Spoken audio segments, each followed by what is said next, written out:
जेवढे कामं मी केले, मागच्या 1 वर्षामध्ये जेवढे उद्घाटन आणि भूमिपूजन मी केले, त्याचं 2% सुद्धा काम हे आज जनतेने निवडून दिलेला लोकप्रतिनिधी करू शकला नाही.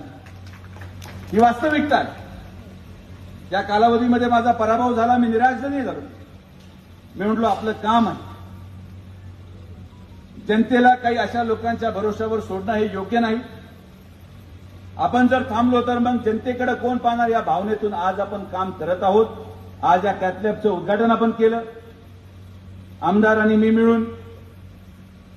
आमचा प्रयत्न होता की नगर शहरामध्ये 500 एकरामध्ये एमआयडीसी व्हावी, त्यासाठी आपण जमीन दिली. जमिनीवर एमआयडीसीच्या 7/12 उतार्यावर बोजा चढवला. पण दुर्दैवाने काही ठराविक लोक न्यायालयामध्ये गेल्यानंतर मला विश्वास आहे की पुढच्या 6 महिन्यामध्ये अहिल्यानगरमध्ये 500 एकराची एमआयडीसी आम्ही दोघं मिळून उभं करणार. हा शब्द तुम्हाला आमचं दिलेलं प्रत्येक आश्वासन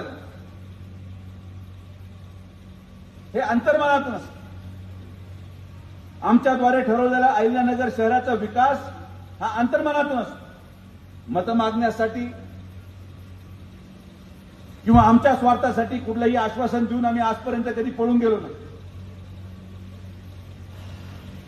घोगरे सर साक्षीदार आहेत की मागच्या 3 वर्षामध्ये जिल्हा नियोजन मधून माननीय नामदार राधाकृष्ण विखे पाटील साहेबांनी या अहिल्यानगर ग्रामीण रुग्णालयासाठी 75 कोटी रुपये निधी आपण वेगळ्या वेगळ्या कारणांमुळे दिला आणि म्हणून खरा विकास साधला. ही उपलब्धता महायुती सरकारची आहे. आज ही कॅथलॅब मुख्यमंत्री माननीय फडणवीस साहेब, उपमुख्यमंत्री माननीय शिंदे साहेब, माननीय अजितदादा पवार साहेब, या राज्याचे आरोग्यमंत्री माननीय आबिटकर साहेब, पालकमंत्री माननीय विखे पाटील साहेब, हे सगळ्यांचं मिळून हे योगदान या महायुती सरकारच्या वतीने या जिल्ह्याच्या गोरगरीब जनतेसाठी या कालावधीमध्ये दिलेली सगळ्यात मोठी भेट आहे, असं मला मुद्दामून आपल्याला सांगायचं. कोविडमध्ये काय झालं, काही नाही झालं, यावर बोलून आज उपयोग नाही. मी काय केलं, आमदारांनी काय केलं, हे आज सांगून उपयोग नाही. आमचं सगळ्यात मोठं दुर्भाग्य आहे की आम्ही आमच्या केलेल्या कामाची जाहिरात कधी करू शकलो नाही. आम्ही घेतलेल्या कष्टाची जाहिरात आम्ही कधी करू शकलो नाही. या सिव्हिल हॉस्पिटलमध्ये ऑक्सिजन सिलेंडर उपलब्ध करण्यापासून तर अत्यावत आयसीयू आपण 1 महिन्यामध्ये उभारण्याचं श्रेय आम्ही कधी घेऊ शकलो नाही. आणि म्हणून माझी अहिल्यानगर जिल्ह्याच्या जनतेला विनंती आहे की जे तुम्हाला दाखवलं जातं त्यावर विश्वास न ठेवता माणूस ओळखायला शिका. कोण माणूस खरंच तुमचं कल्याण करू शकतो, कोण माणूस खरं जिल्ह्याचा विकास करू शकतो. ज्या दिवशी तुम्ही माणूस ओळखण्यामध्ये चूक करणार नाही, त्याच दिवशी तुमच्या मुलांचं पुढचं 25 वर्षाचं भविष्य अतिशय उज्ज्वल आणि आनंददायक जाईल, हा विश्वास तुम्हाला व्यक्त करतो. मी जेव्हा भैयांना ही विनंती केली की आपल्याला हे उद्घाटन उरकून घ्यायचंय, भैया म्हटले थांबा, आपण मंत्रिमंडळामध्ये काही महत्त्वाच्या लोकांची वेळ घेऊ. म्हटलं भैया, योग्य वेळ हीच आहे, कारण की आता पेशंटची संख्या वाढणार आहे. पुढच्या 3 महिन्यामध्ये 2 प्रकारचे पेशंट घोगरे सर तुमच्याकडे येतील.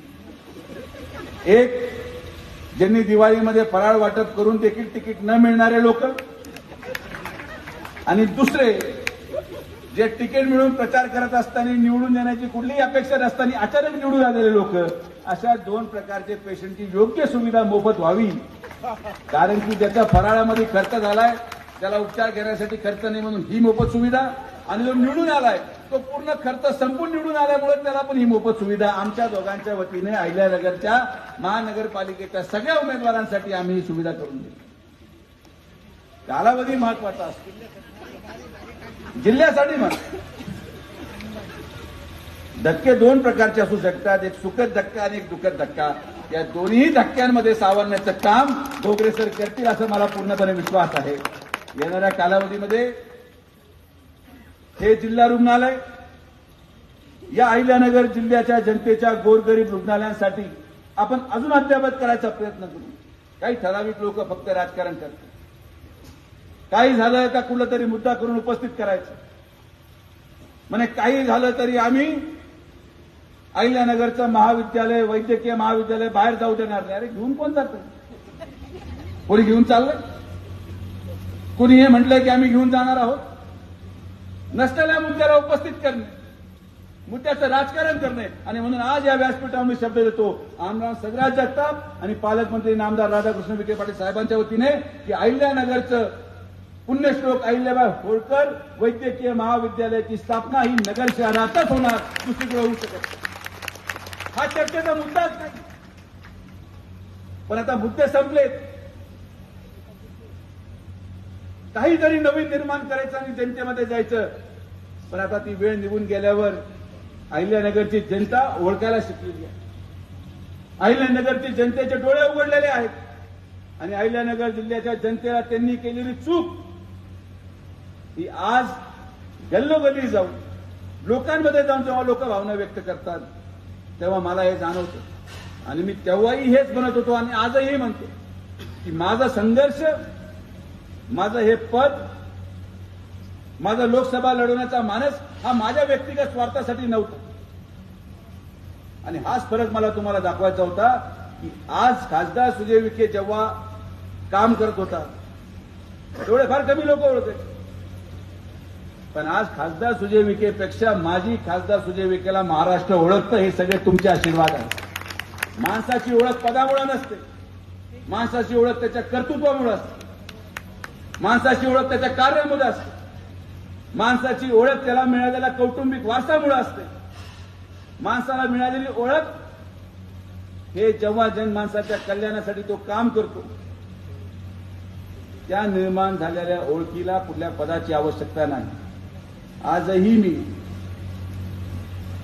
आवर्जून उल्लेख करेन की निवडून दिलेला प्रतिनिधी आणि पडलेला प्रतिनिधी